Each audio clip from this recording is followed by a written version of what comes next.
What's up guys, it's Will back again, and today's review is Season 2 of the Netflix sci-fi horror series Stranger Things. Season 2 of Stranger Things, directed by the Duffer Brothers, picks up right where Season 1 left off in the small town of Hawkins, Indiana, where there's some unusual things going on. There's a stronger presence from the other dimension known as the Upside Down, and this presence is slowly forcing its way into the lives of our beloved characters in Hawkins. As the unusual forces go stronger, our characters start experiencing stranger and stranger occurrences, and the rest of the second season is spent watching our beloved characters attempt to understand and put a stop to these evil beings, but we also watch them attempt to navigate their way through adolescence in the 1980s. Alright, so Stranger Things Season 2 arrived on the scene carrying the burden of insane expectations. After the smashing success that was Season 1, Season 2 was expected to raise the bar and deliver a satisfying continuation to the stories of all the characters we fell in love with in the first season. I mean, I know I personally started Episode 1 expecting Season 2 to be great because Season 1 was great and the show had already set the bar pretty high for itself. And honestly, Season 2 met all my expectations and then some. Stranger Things has now proven to me that it is one of the best currently running, currently active shows in existence right now. Season 2 firmly entrenched this show into the conversation of best active TV series because it was absolutely fantastic. There's really only one hiccup in the entire season. I'll start with that because there are a lot of really great things about this season that I want to get to, so we should probably get the negative out of the way first. If you haven't watched the second season yet, just be cognizant that Episode 7 is mostly a disaster. It doesn't by any means outweigh the greatness of Season 2 as a whole, but it does go completely off the rails and spirals out of control into basically nonsense. It's a throwaway episode. I get that there's kind of a purpose to it, but it often feels like filler content. Like the Duffer Brothers needed to fill enough time for 9 episodes, and they took 50 minutes for this little side quest that spiraled out of control. It's by far the worst episode this series has ever produced, but luckily the show nails basically everything else. The other 8 episodes are fantastic and some of the best content that I've seen this year. I think a huge part of that is how great these characters are, and I feel like the continuation of their stories felt as natural and genuine as possible. There wasn't anything about any of their character arcs that ever felt forced or unnatural at all. Part of the show's charm is the high likability factor of almost every character. In terms of chemistry, Season 2 differs from Season 1 because the characters are spread out a little bit more.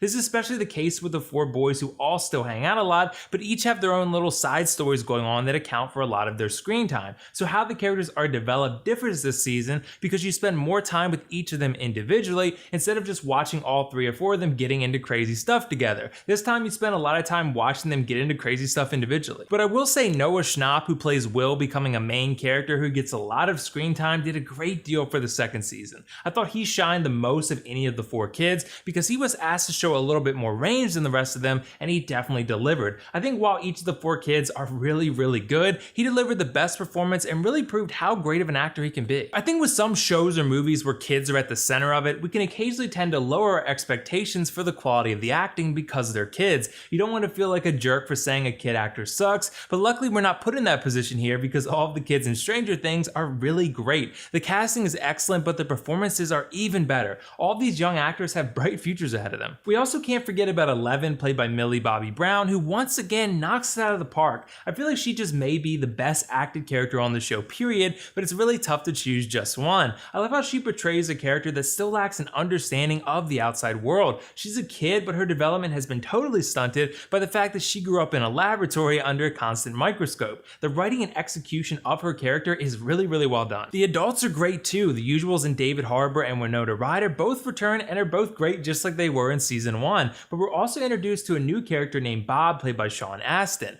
Bob really is a great character and he grows on you as the season progresses and ends up playing a pivotal role as the conflict comes to a head. I thought he was a great addition. I think 2 more controversial additions will be 2 siblings named Billy and Max, played by Dacre Montgomery and Sadie Sink respectively. I actually thought these 2 brought a lot to the story in Season 2, but I won't say more than that for now. When you finish watching the second season, come back and let me know what you thought of these 2 in the comments below. Something else I love about Season 2 was the visuals, and really I'm talking about 2 specific areas. Firstly, the setting of the story is so exceptionally done once again that it always feels like you're right in the thick of the 1980s. There's so many cultural references to things like Atari and Farrah Fawcett hairspray, and of course the clothing and hairstyles. Everything about this show from a setting perspective is created and executed so meticulously and excellently that it's very easy to immerse yourself into 1980s Hawkins, Indiana. The other aspect of the visuals I'm talking about is the sci-fi elements and the CGI in general. While Season 1 looked great too, you can tell there was a budget increase this time around because this show looks absolutely exceptional now. Sci-fi is really tough to do without a significant budget, because in order to pull off those essential and demanding sci-fi elements, you need well-crafted visuals to make the story look and feel real. Season 2 looks outstanding and really wowed me from a visual perspective. This is easily one of Netflix's best looking shows, maybe the best. Let me also just say that the soundtrack is so awesome, and I'm not just talking about the original score that's become iconic, I'm talking about the assembled soundtrack that contains so many 80s hits that really enhance the immersion factor that much further. This show really nails everything 80s, from the look to the sounds to the feel. It nails it all. The 80s seem to be pretty trendy right now, and that may be in part to the success of Stranger Things. Finally, before we wrap up, I do want to let you know that this season has more action and, most importantly, a little more horror to it than the last season did. This season obviously felt the pressure to amplify the excitement factor of everything up a couple notches because of the increasing expectations.